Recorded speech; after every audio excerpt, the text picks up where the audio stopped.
ডলারের দর বৃদ্ধির কারণে বাড়বে বিদ্যুতের দাম, এমন আভাস দিয়েছেন বিদ্যুৎ জ্বালানি ও খনিজ সম্পদ প্রতিমন্ত্রী নসরুল হামিদ। সেই সঙ্গে তিনি জানিয়েছেন, সংকট তৈরি হলে প্রয়োজনে রাজধানী ও আশেপাশের এলাকায় লোডশেডিং করা হবে। অধিক নয়, ন্যায্য ভ্যাট প্রদান করে ব্যবসায় সুরক্ষিত রাখবে ভ্যাট বন্ধু অ্যাপস। ডলার সংকট, উৎপাদন সক্ষমতার আভাস সহ নানা কারণে চাহিদার বিপরীতে বিদ্যুৎ সরবরাহ করা যাচ্ছে না, যার প্রভাব পড়ছে শিল্প কারখানা সহ ব্যক্তি জীবনে। এর ফলে ব্যাহত হচ্ছে উৎপাদন, বাড়ছে ব্যয়ও। দিন শেষে যা আঘাত আনছে সামষ্টিক অর্থনীতিতে। এমন বাস্তবতায় সমসাময়িক জ্বালানি খাতের নানা বিষয় নিয়ে শুক্রবার সংবাদ সম্মেলনে কথা বলেন প্রতিমন্ত্রী।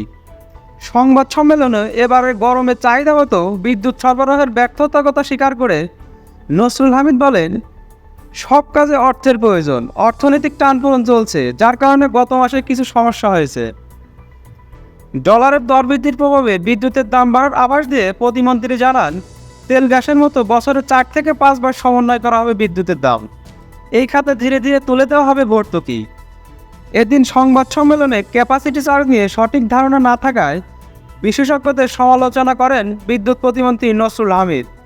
তিনি বলেন, কথিত বিশেষজ্ঞরা ক্যাপাসিটি চার্জ নিয়ে প্রশ্ন তুলেছেন। তাদের বলতে চাই, ক্যাপাসিটি চার্জ ছাড়া 100 মেগাওয়াটের একটি পাওয়ার প্ল্যান্ট করেন দেখি।